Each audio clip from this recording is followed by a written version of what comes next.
Tell me, man, why do you believe that Jay and Puffy is close, even though Jay's lawyer came out and said they're not? Because Jay-Z and Puff was given an assignment. Is he this gangster that behind the scenes is that him?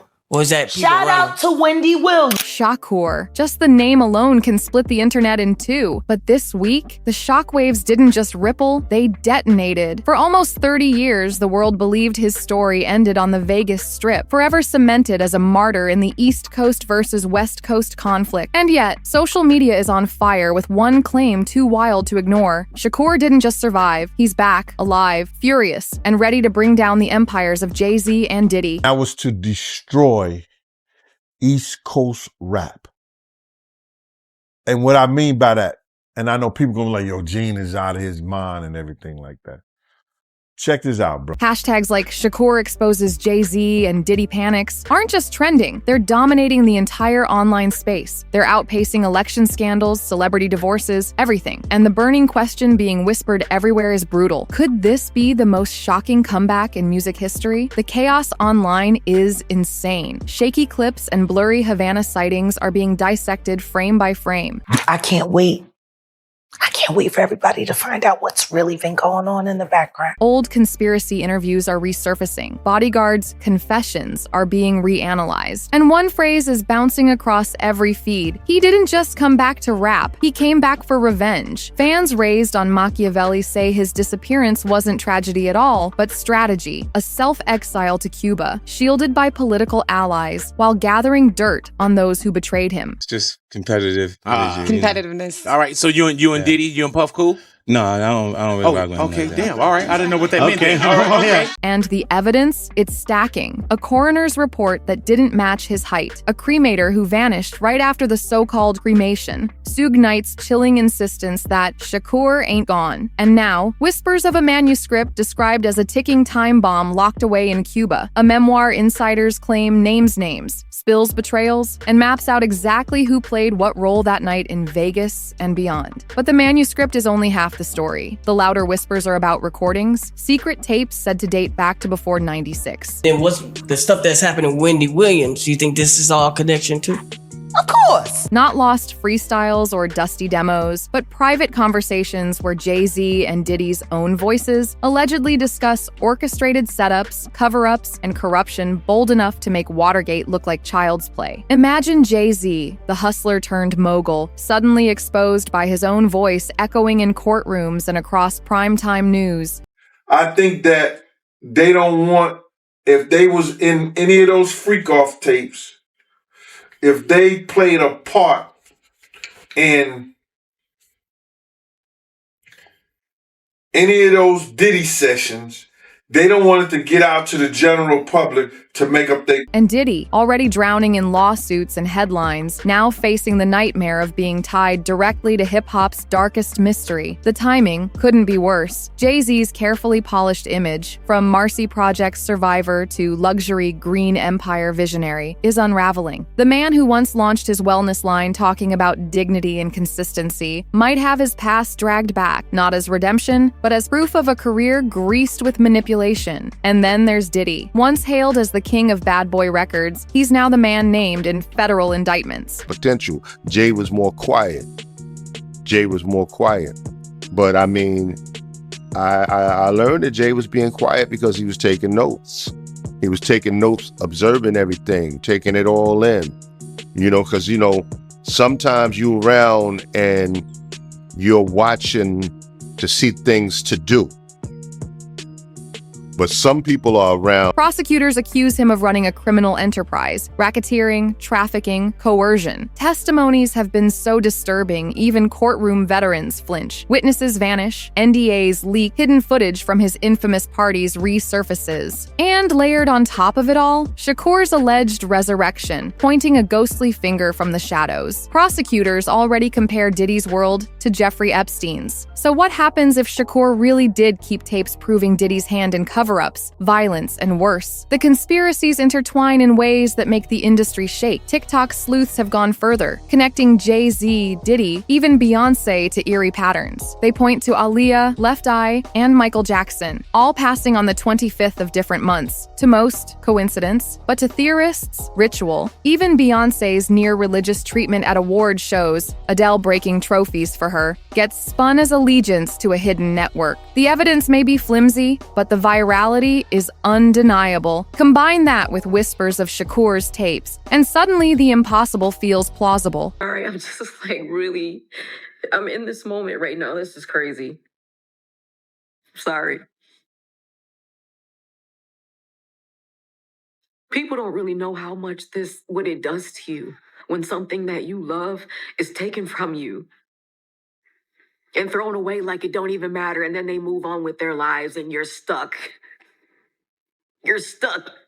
During those years, you're still stuck 21 years later. After all, if he really faked his exit, lived under Castro's protection, and is now prepared to leak decades of secrets, who's to say the rest of the puzzle pieces aren't connected? The tension only grows with every leak. In one covertly recorded police interview, Diddy's name was mentioned 47 times in connection with the 1996 Vegas drive-by. Keefe D., the Southside Crip awaiting trial, even claimed Diddy once offered millions for the heads of Shakur and Suge Knight. For years, it was dismissed as fiction, but as prosecutors quietly link Diddy's trafficking case with Shakur's unsolved attack, the dots are connecting in chilling ways. I don't think they are scared of him. I think they don't want him to embarrass their reputation and things that they've been known for.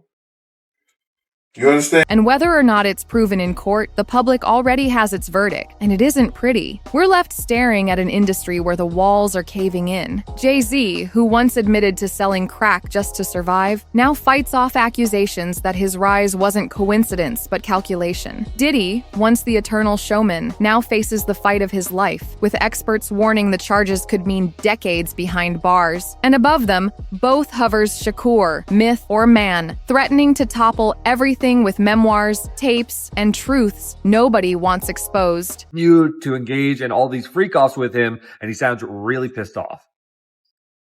Hey, I really don't know what's going on with you, but I just want to just give you a heads up that I'm about to really disappear on you. You feel me? I'm not going to be playing these games with you at all, at all. So I don't know. You think you silent treating me, and you think I'm gonna be You'll have a rude awakening. Why would Shakur vanish in the first place? The official story said his fate was sealed on the Strip, but those who followed the trail claim his ending was camouflage. Operatives whisper of late-night flights to the Caribbean, Castro offering sanctuary in Havana, even body doubles sealing the illusion. If true, then Shakur didn't just survive. He staged the longest, riskiest play in music history, a desperate act of survival, or the opening move in a war that's only now reaching its climax. And here's where the spotlight shifts. Everyone remembers Shakur versus Biggie, East Coast versus West. But beneath that headline, war was another rivalry. That was all the people that went to the Puffy parties. That was all the people that did all those things thinking that there was never going to be a consequence for what they were doing. Get punked out and pimped out by some greater desire. You shouldn't have a greater desire than being a man.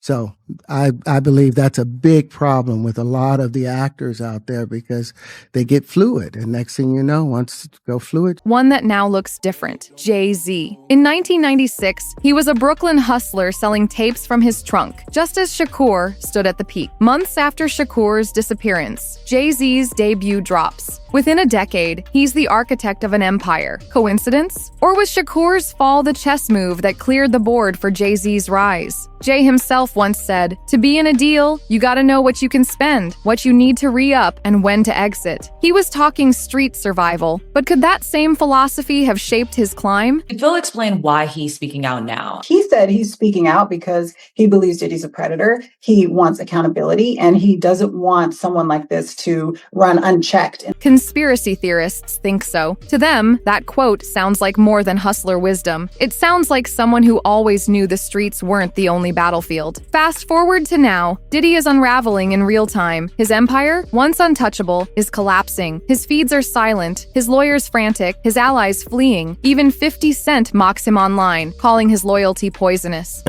To each their own, and why would they not have when they're...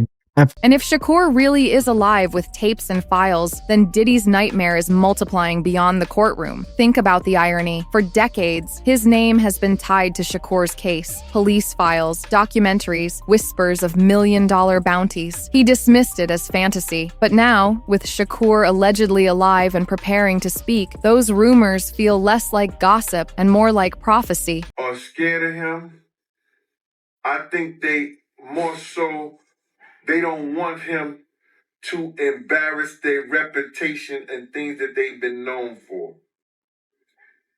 And maybe this was never just about revenge. Shakur was always bigger than rap. A thinker, a strategist, a man who studied Machiavelli. Maybe faking his disappearance wasn't only to protect himself, but to set the stage for something bigger. A chance to return when the world was ready. Not to rhyme, but to rip the mask off an industry built on betrayal. If that's true, then his comeback isn't just scandal. It's revolution. For decades, artists have spoken about unfair contracts, stolen royalties, and careers destroyed by executives. Whole catalogs sold without consent, voices silenced. Shakur warned about this dynamic even at his peak. If he returns with proof, decades of files, testimonies, receipts, it won't just threaten individuals. It could force scrutiny of the entire industry. Labels, streaming giants, distribution platforms, the very system could face collapse. And the generational twist is undeniable. Today's artists are louder about independence, demanding masters, starting their own labels, bypassing gatekeepers with social media. If Shakur aligns himself with that movement, he doesn't just reappear as a survivor, he becomes the ultimate revolutionary elder, the figure who turns scattered protests into a united rebellion against the machine. In that light, this saga becomes bigger than revenge. It becomes a clash between entrenched wealth and secrecy versus creators demanding freedom. Shakur's alleged return could be the spark for a cultural reckoning the industry hasn't faced since the civil rights era tied music to revolution. And that's why the stakes feel higher than ever. Jay-Z, the billionaire mogul, could be forced to answer questions about what doors opened in the late 90s. Diddy, already buried under court battles, could see his empire crumble to nothing. And Shakur, if this really is him, he holds the power to burn the entire system down. So the final question remains: is Shakur here to settle old scores, or to expose an industry built on betrayal, secrecy, and blood? Drop your thoughts in the comments, because this story is only just beginning.